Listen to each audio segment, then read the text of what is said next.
It's one of the most common phrases that we would use in everyday conversation. Have a good day.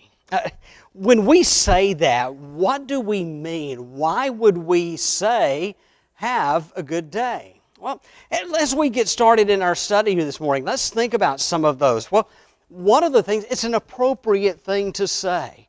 It's an appropriate thing to look at someone and to wish them a good day. What we're saying when we say have a good day is that we want your day to go well. We want your day to go smoothly. We desire that you would be successful. But even if those things don't happen, if things don't always go our way, and if they aren't smooth, then maybe there are times we aren't successful.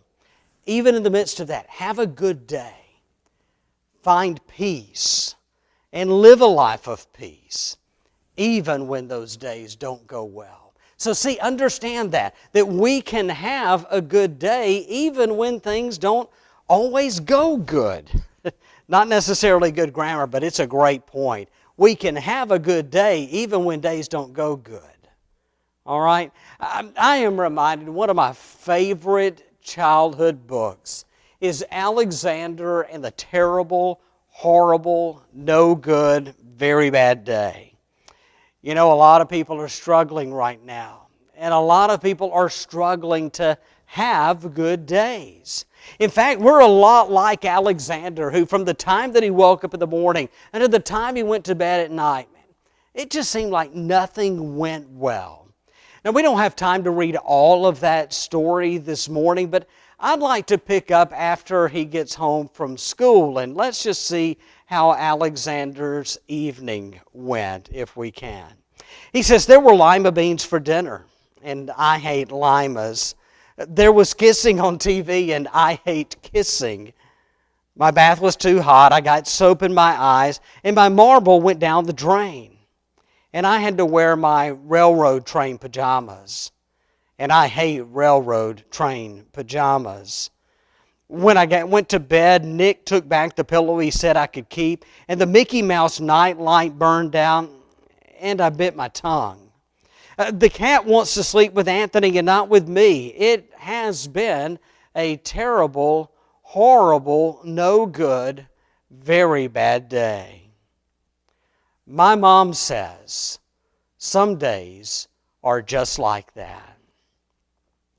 As we open our Bibles to 1 Peter chapter 3, we remember that times were difficult, that these were difficult days. And so when Peter starts talking about the idea of living life and loving life and having good days, that we're talking about that idea of finding peace and joy in spite of circumstances. We want to go back this morning to 1 Peter chapter 3, pick up in verse 8 and read this passage again. Beginning in verse 8, finally all of you be like-minded, be sympathetic, love one another, be compassionate and humble. Do not repay evil with evil or insult with insult. On the contrary, repay evil with blessing, because to this you were called so that you may inherit a blessing.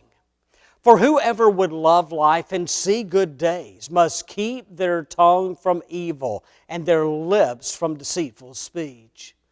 They must turn from evil and do good. They must seek peace and pursue it. For the eyes of the Lord are on the righteous, and His ears are attentive to their prayer. But the face of the Lord is against those who do evil. 1 Peter chapter 3, verses 8 through 12. Now, here's something that I need us to understand. Remember, our key verse was back here in verse 10. Whoever would love life and see good days. That's Peter's desire for the Christians that he's writing. He wants them to love life and to see good days. But what I want us to take just a moment to do is to go back and look at an Old Testament story, because Peter's desire is not necessarily new. But sometimes some of the best lessons we can learn is from people that don't do things well. And that's really the way the story plays out in the Old Testament book of Ecclesiastes. And so what I'd like to do is to go back there and to look at Solomon's quest to this idea of living life and of loving life and of having good days. First of all, let's look. Solomon talks about exploring by wisdom. Ecclesiastes chapter 1, verse 13, he said, I applied my mind to study and explore by wisdom all that is done under the heavens. What a heavy burden God has laid on mankind. This is basically Solomon saying, I'm setting out on this journey, and what I want to do is I want to find out what makes life tick. How can I go about having this good life, a life that would be filled with wisdom? And then beginning in verse 14, Solomon goes through a bucket list of ideas. He tries so many things, and I want us to just look at a few of those to get an idea of this quest that Solomon had in the book of Ecclesiastes. Beginning in chapter 1, verse 14, he talks about some of his accomplishments. He says, I have seen all the things that are done under the sun. He says, man, if it was there, I did it. I accomplished it. You go down to verse 16, he immediately goes from accomplishments to education, where he says this. He says, I've experienced much of wisdom and knowledge. He says, I have made it this point to live and to learn and to know more. And then we go down to chapter 2, verse 1. And this is an interesting outline beginning in the first verse of chapter 2. Solomon turned to pleasure as this fuel for good life.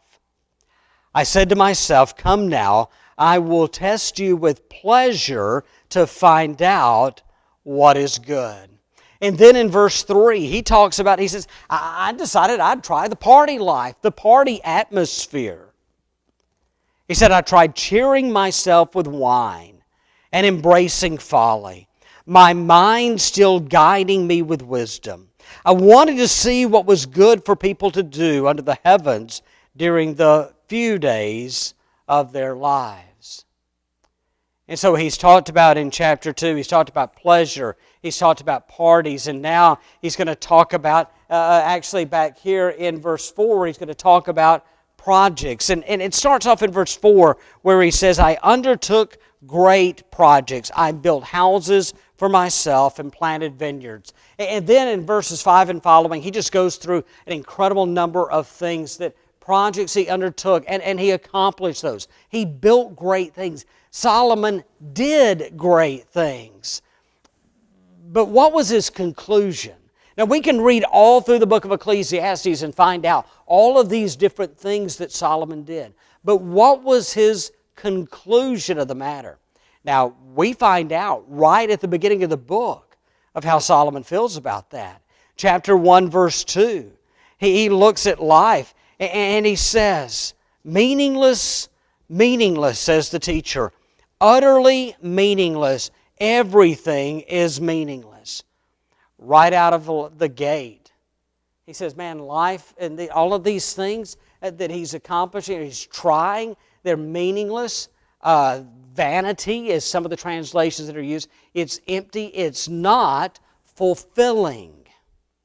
That's going to be an important thing for us to see. For everything that Solomon's trying, he says, this doesn't provide meaning and fulfillment in life. Down to chapter 1, verse 18, it's there that we read. He says, then I applied myself to the understanding of wisdom, also of madness and folly. But I learned that this too is a chasing after the wind. For with much wisdom comes much sorrow. The more knowledge, the more grief. He says, I've tried this, and all I come up with is I find out that it leaves me in a period of grief and a feeling of sorrow. Chapter 4, verse 2. This is probably one of the most sobering passages in the book of Ecclesiastes. Ecclesiastes chapter 4, verse 2. And I declared that the dead who had already died are happier than the living who are still alive. But better than both is the one who has never been born, who has never seen the evil that is done under the sun. What's Solomon saying here? Well, by this point, even in chapter 4, we get this idea that Solomon is saying, I have wasted my days. I think about that, and I think about people today and their pursuit of so many things in life. And I'm reminded of occasions at times, this doesn't happen a lot. I fear it's going to happen more in the days ahead. And I'll tell you why in just a moment. But I do remember specifically a conversation with an older gentleman. He was actually in his 80s, a number of years ago. One of the few people that I had ever met that he talked about his life. And he said, if I had a chance to live this one over, I would do it over. And you could look in his face and see these things that Solomon has talked about, of this grief and this sorrow, and of going, I feel like I've wasted my life, and I would love an opportunity to do this one over again. He looked at whether it was accomplishments in the workplace. It didn't work out the way that he wanted. He looked at his family life, and it hadn't turned out the way that he wanted. And even his relationship with God and the church, of so many wasted days. And I think about that, and here's the thing, friends. As we go through life, we don't know how many days we're promised. We don't know when that journey will end. But I cannot think of anything sadder than to stand at a point in life and to look back and to think, what a waste. Now, the great news for us is that God has given us today. He's given us today to look forward. He's given us today to get this renewal, this fresh start, this new beginning. So understand this, as we come to God and as we come to Jesus Christ, that whatever may have taken place in the past, we look, thankfully, God looks at today when we turn back to God, when we turn to God, and we decide to follow Jesus Christ, that there can be great days ahead of us. All right, so what was his conclusion? Well, he said this stuff is empty, it's meaningless. All these things I've tried, no fulfillment there. He said, I look at life and man, I have wasted days. I have to go all the way to the end of the book to really find something that is so encouraging. And he gives us this advice in chapter 12, beginning in verse 1. He says, you know what? We need to teach our children young. He says we need to teach them to remember the Creator in the days of their youth. And then when we go down to verse 13, he says, now all has been heard, and here is the conclusion of the matter. Fear God and keep His commandments, for this is the duty of all mankind. Fear God and keep His commandments. This is the duty of all mankind. That, Solomon says, is the way that we can live the good life. Now, keep this in mind. As we go through and as we listen to this, can you remember how many times that someone has talked about the importance of learning from mistakes? Of how important it is that we can learn from what we've done. And another way of describing that is the importance of learning from history. And I believe it was Winston Churchill that said if we don't learn our lessons from history, then what's going to happen? Well, we're doomed to repeat them.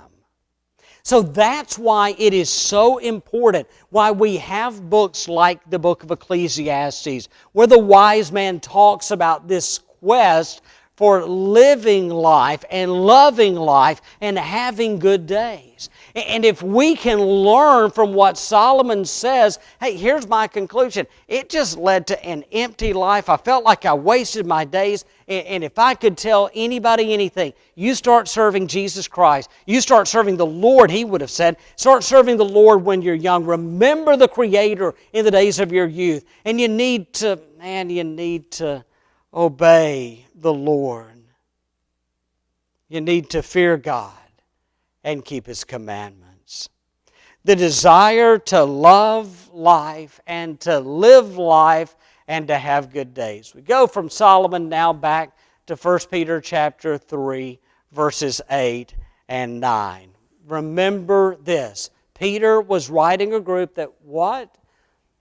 They were scattered and they were persecuted. They were not having easy days. So if we looked at this group to whom Peter is writing, if we were to visit with them and we were to say, man, have a good day. Now we're going beyond something that would have been just appropriate. But it may not have been that they would have success in their day or that they would achieve their accomplishments or that things would go well, because that's not necessarily the way things were playing out for the church in the first century. But what Peter was saying is that you can live life in such a way to have peace. You can live life in such a way to have an influence on other people for Jesus Christ. And in the middle of that, we have good days. We can, Peter says, live life and love life and have good days. Last week, we looked at the first part of this formula, if you will, and it talked about the importance of having a right attitude. It's where Peter said, finally, all of you be like-minded, be sympathetic, love one another, be compassionate, and humble.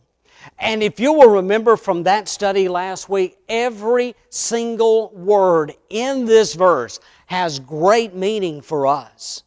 There is not a wasted word in that verse. And so we know that, and we know the importance that we would go through and that we could have the right attitude that helps us to love life, to live life, and to have good days. Let's go to verse 9. This is going to be our lesson and our point, our center point for today. Do not repay evil with evil or insult with insult. On the contrary, repay evil with blessing. Because to this you were called, so that you may inherit a blessing. And that's going to be important. Two of the 3 points today. Do not repay evil with evil, insult with insult. We're talking about actions and we're talking about words.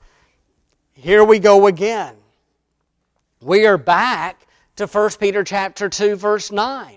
Where Peter said that you may declare the praises of Him who called you out of darkness into His wonderful light. And then in verse 12 where He said, live such good lives among the pagans that though they accuse you of doing wrong, they may see your good deeds and glorify God on the day He visits us. What is it Peter was talking about? He's saying you need to look at the words you use. We need to look at the words we use. They can influence other people for Jesus. He says we need to look at our lives. We need to watch our lives. We need to live such, what? Good lives among the pagans, that though they accuse us of doing wrong, they may see our good deeds and glorify God on the day He visits us. So in chapter 2, he talked about the words we use and the life we live. Then in chapter 3, he's going to talk about in verse 9, he's going to talk about in just the opposite order. He's going to talk about the life we live and the words we use. And so let's get to that. And let's look at what Peter's talking about here. He says, do not repay evil with evil. In order to live the good life, when we are wronged and we are looking at a proper response of how Jesus would have us to respond, how God would have us to live, Peter, through the inspiration of the Holy Spirit, would write, do not repay evil for evil. So what does it mean to do evil? Well, it's bad, it's mean. The Greek word here is the word kakos.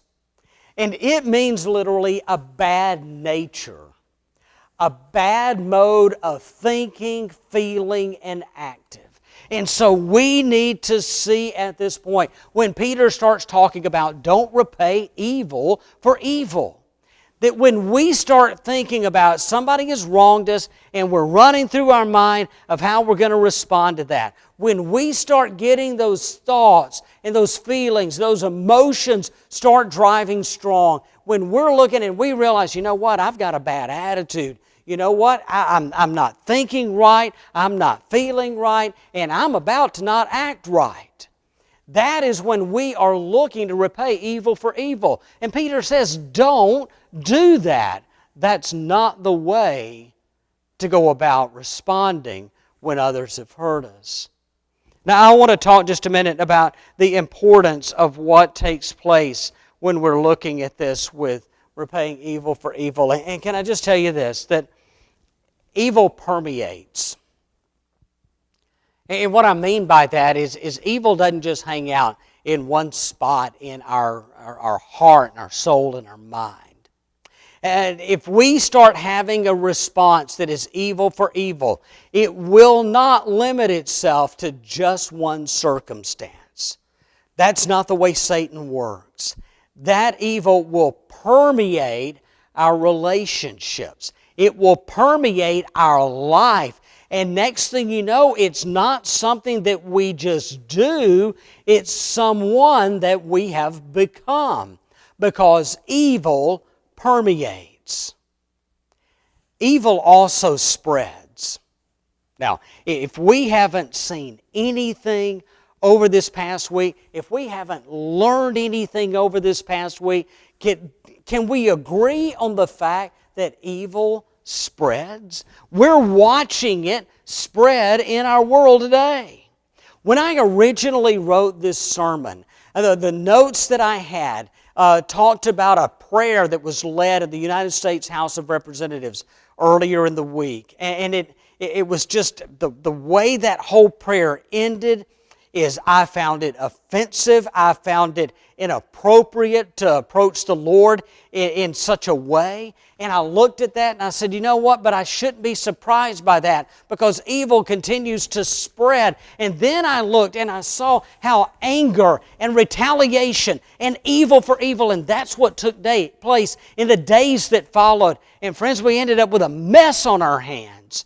And it's because Satan is having his way in our country today. Now, it's not just in our nation's capital, and it's not just limited to politics. We see it take place in neighborhoods. We see it take place among friends, and we're seeing it take place among families. One spouse in the family hurts the other one, and so what does that second spouse do? That says, you know what, I'm going to repay evil for evil. I'm going to hurt you, but I don't want to just hurt you of the same level that you hurt me. I want to hurt you more than you hurt me. And so the first spouse says, well, I'm going to hurt you back, but I'm not going to hurt you back just in the same level that I hurt you the first time or that you hurt me. I will hurt you more. And we keep going, and next thing you know, we've destroyed a marriage relationship. And that's what's happening in friendships and community, in community relations. It's also what's happening, unfortunately, in a lot of churches today. And what Peter would plead with us as Christians is to be different. Don't repay evil for evil. But he doesn't stop there. It's not just about repaying evil for evil. He talks about repaying insult for insult. This is one of those times that we need to look at other translations because there are some other translations that I find just very interesting in the words that they use. The English Standard Version and the New King James use the word reviling. The NIRV uses the term unkind words. The Revised Standard Version uses the word abuse. I find those interesting. Abuse, unkind words, reviling, insult. That word revile, it caught my attention. So I wanted to dig a little deeper into why the translators may have chosen that word. Well, revile, the definition of that, is to criticize in an abusive or angrily insulting manner. I think that gives us some great insight of what that means. And I think it's a great insight of the point that Peter is trying to make. He says we don't want to start trading insult for insult, where we're criticizing one another and we're having abusive and angry and insulting language toward one another. We don't want to respond in that way. Now, if we look in the book of James, chapter 3, verse 8, what we're going to find there, and this is powerful words. No human being can tame the tongue. It is a restless evil full of deadly poison. So again, we have to be careful because it just begins to spew out of our mouth. And again, it has that ability of spreading, that ability of hurting. And I keep looking at this, and I look at this this idea of insult for insult. I keep thinking, is there some simple way that perhaps I could relay a thought to us in something that would help us to better understand that? And I got to go back to something that my mom has taught me for years. And she just would have simply said, Johnny, don't try to out-ugly people. Don't try to out-ugly people. And we're living in a society today where it seems that we are really trying hard to out-ugly other people. Peter would plead with us, don't do that. If we want to live life and love life and have good days, then we can't do that. Don't repay evil for evil or insult for insult. Now, can I tell you this? This may be the easy part of the lesson. It really might be. If we talk about don't repay evil for evil, you know what? We can sit down and under calm mind, we agree with that. We talk about don't insult for insult, don't repay insult for insult. Under calm mind, sitting at a table discussing that, I believe that we can agree with that. It's this next part that gets really, really difficult. Back to 1 Peter chapter 3, verse 9. Do not repay evil with evil or insult with insult. On the contrary, repay evil with blessing, because to this you were called, so that you may inherit a blessing. So what's the right response? Repay evil with blessing. There, you want a challenge? There it is, clear as day. Repay evil with a blessing. There's our challenge. So what is it that Peter may be talking about? How can we break down this idea of repaying evil with a blessing? I want to go through these 5 ideas. I'm going to leave them up here for a while just so that you can see them, they can soak in. I want to just talk about them briefly. These first 2 really go together out of Matthew chapter 5, verse 44. And it's where Jesus said, love your friends. He didn't say that, did he? Now, do we love our friends? Do we love one another? Yes. But in Matthew 5, verse 44, Jesus specifically said, love your enemies and pray for those who persecute you. And so what Jesus would challenge us to do with the Sermon on the Mount is to love our enemies. And I want to add one more word to that because I think it is very true to Scripture. We need to love our enemies unconditionally. If we want to respond in a right way, and again, back to 1 Peter chapter 2, what is our goal? We want to live such good lives among the pagans that though they accuse us wrong, they can glorify God because they're seeing Christ live in us. And so we need to love unconditionally. And then when we start praying for our enemies, well, what is it that, what is the topic of that prayer? What are we praying for? Can I talk about this? That we might want to pray for resolution to the matter. I think that's a wise prayer. I think if there's a point of error, that if it's us, that God make that clear to me. If it's on their part, make it clear to them and help us to find the right path that you would have us to go there. But again, we're here to challenge as we close today. And so we want to love our enemies unconditionally. We want to pray for our enemies. And I want to encourage us to pray for their salvation. Pray that they would be right with God. Pray that they would come to know Jesus. Because if we pray that prayer, it's going to impact how we respond to them. We're loving, we're praying, and be thankful for our enemies. Can we do that? Now, we're getting hard, aren't we? Because we're talking here about the importance of, you know what, we need to be thankful for this person, for the way that they have challenged us, the way that they've helped us grow, and because of what they may have done to us. It has given us an opportunity to let Jesus Christ shine in the midst of this difficult moment. We want to speak well of them. You know, you can count on this. If there is a conflict with someone in society today, I can tell you this, somebody of the world, you know what they're going to do? They're going to go around and they're going to just talk about you like nothing. I mean, they're just going to just tear you down in other people. But you know the best thing that we can do, if we want to show people that there's something different about us, you know what we do? We speak well of them. Now, we've talked about praying for their salvation and of being thankful for them and of speaking well of them.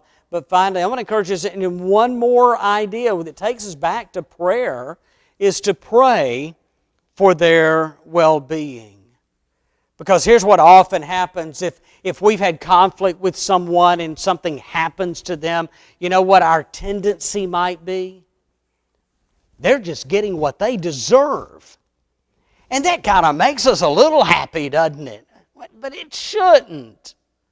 It shouldn't. Because we don't repay evil for evil and insult for insult.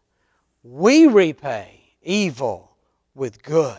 And so we need to pray for the well-being of others. All right, so do we want to live the good life? Well, I think we all do.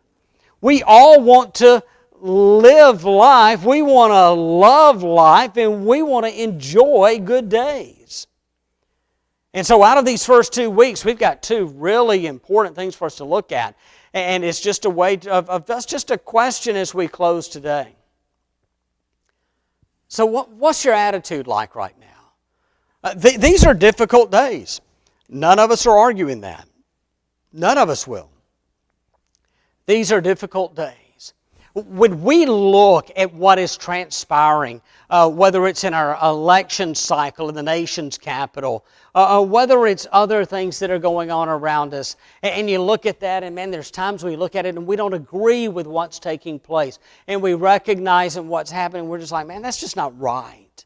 And so we look at that. Can I ask you this? What is our attitude like? Pretty good question, isn't it? But we also don't want to just look at our attitude. We want to look at our response. When we're talking to other people, how do we talk? Maybe having some conflict with people even right now. And if that's the case, and how are we responding to those people? Or do we have that little desire to repay evil with evil or insult with insult? Or are we letting our light of Jesus Christ shine brightest right now? Oh, I pray we are. Because, friends, we've got an opportunity. We've got an opportunity with the things that we do and how we respond, with the things we say and how we respond. We have an opportunity to lead other people to Christ. And Peter would tell us that if we want to live life and we want to love life and we want to have good days, then we need to have the right attitude and we need to have the right response. And so we start there. I don't know about you, but as far as I'm concerned, that gives me more than enough to chew on this week, to study, and to assess my life and how I'm responding in the midst of difficult times. And so can I close this morning with one simple phrase for us? Have a good day. No, really. Have a good day.